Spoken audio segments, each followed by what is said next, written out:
No! I hacked into the president's account and learned something super secret, and this event changed my life forever. Hi everyone, I'm Ava, and I'm from Moldova. Now I'll tell you about how one day I accidentally managed to hack into the account of the president of the country. Okay, one of the former ones, but that's not the point. What I learned there shocked not only me, but it also affected my entire future. My mother worked as a cook in that house for many years, and so did my grandmother. As I grew up, my mother was already preparing me for the same position, which was already the third generation in the family. Of all the servants, for some reason, the president treated me with great awe. This is because I was born and raised in the house as a true, devoted servant. His granddaughter, Evelina, periodically visited him. She hated me, just like I hated her. And then one day, she deliberately broke the owner's favorite vase. It was presented to him by an old friend from Germany. The item was so valuable. I knew about it and immediately ran inside. Instead of apologizing, Evelina shouted, "Grandfather, look what she's done! This is awful! Your favorite vase!" My legs buckled from fear. How could she? It wasn't me. Honestly, it wasn't me. I tried to justify myself, but the owner just frowned silently and ordered me into his office. This meant a serious conversation. When he entered, I was already standing there and trembling all over from fear. "Don't be afraid, it's all right. I know Evelina did it," he said. What? Seriously? I exhaled in relief and then asked him why he called me into his office. He then asked for my help. "You know I'm an old man and I don't understand these things, but my German friend wants to talk via a video link. Please help me to set up my social network." Seriously? I thought, and just agreed. When I got onto his laptop, I opened the desired page and a password was required. Maybe I just knew him too well, but I managed to guess the password within 3 attempts since he didn't remember it. He himself was surprised at my hacking abilities. And then someone called him and he left the office, and private messages with his German friend opened up in front of me. Everything should have been fine, but suddenly photos of my mother and even my grandmother popped up. It was weird. What were they doing there? And a minute later, I saw the truth. My legs gave out again, my heart raced, and then the president came in. "What's wrong with you, Ava?" Are you my grandfather?"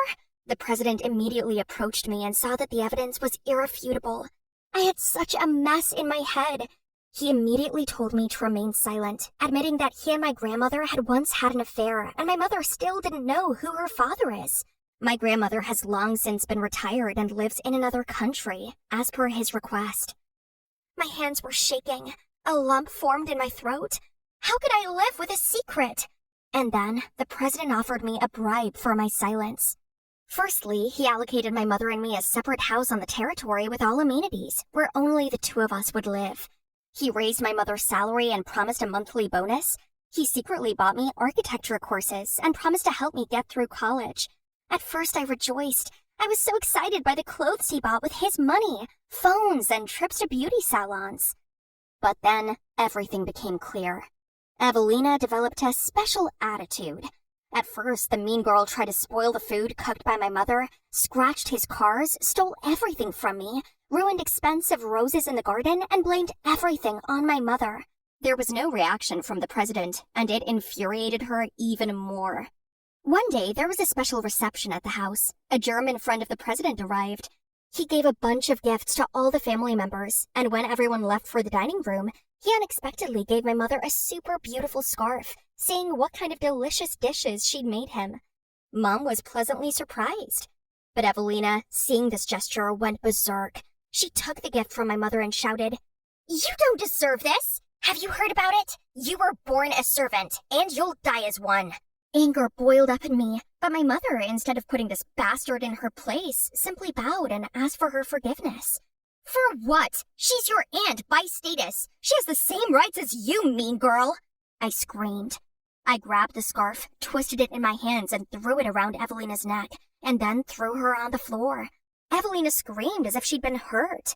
The president and his friend pulled us apart. The servants were in shock. My mother begged for them to excuse my behavior, and I was breathing in anger like a dragon. I was already preparing to shout again that I was his granddaughter, just like Evelina, and then something unexpectedly happened. "You love her more than me, Grandpa!" shouted Evelina.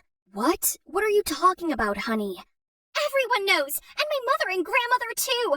This is your daughter, and this is your granddaughter, and you've always loved them more. Why? Mom became ill. I brought her water and set her in a chair. All members of the family were standing nearby.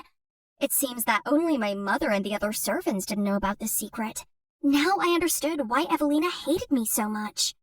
After this incident, my mother and I could no longer stay there, and the president bought us a house in another country, where we went forever.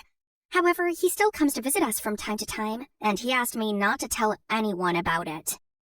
Hello, everyone. I'm Gracie, and one day my mom sold me to the royal family.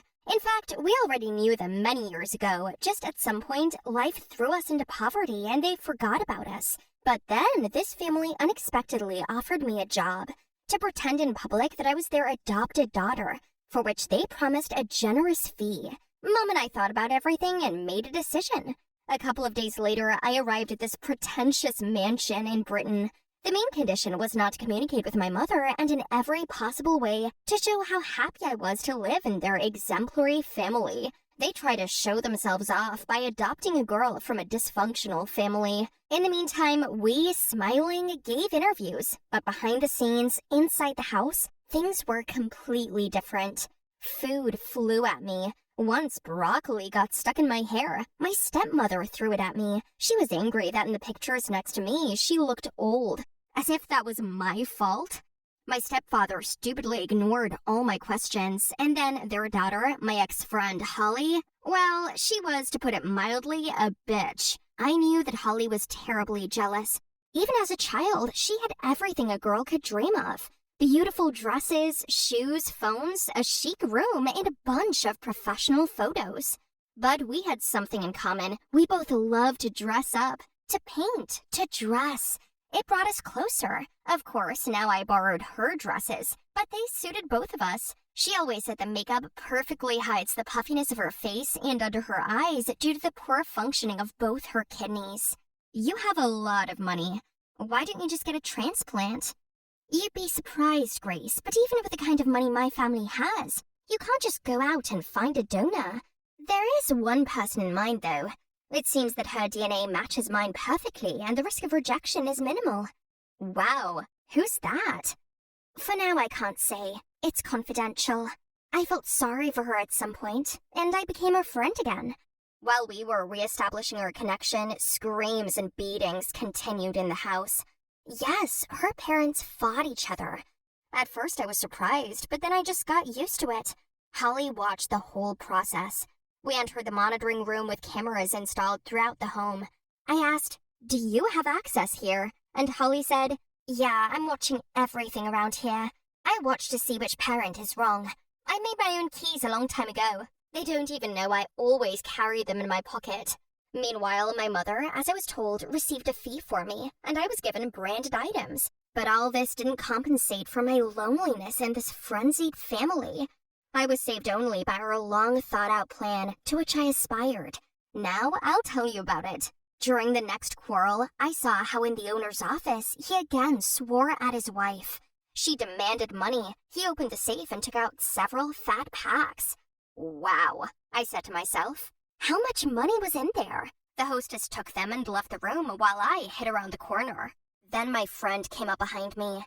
Damn, it wasn't good that she caught me there. But Holly didn't guess anything. She just began to cry, worrying about her parents.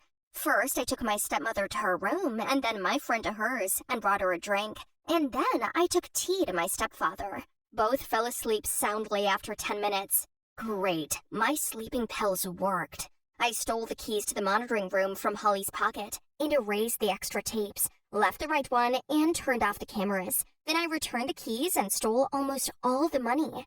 I took them back to the car, which was already parked at the house. It was my mom. "Mom, I'm here. Open the door.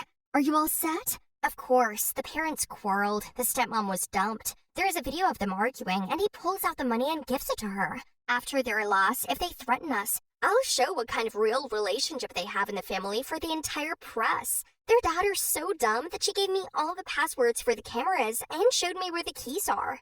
My girl, sit down. And then something incredible happened. We left, but we were abruptly slowed down on the territory of the mansion. The stepmother was on the road. She was smiling, and Holly and her father came out from behind her. They showed me another camera that I didn't know about, where everything was shown as it was. My heart sank. What do you need? My stepmother came up to us, stood by the car, and said, You thought you were the smartest here? Do you think we hired you for PR? Ha! How stupid! We don't need that, but what we do need is your kidney. Everyone will now think that you decided to give it away in gratitude to our family. That's all, dear. We don't mind that you stole our money. Let your mother take it. It's the price for a healthy kidney for our Holly. You wanted to cheat? It didn't work out. Horror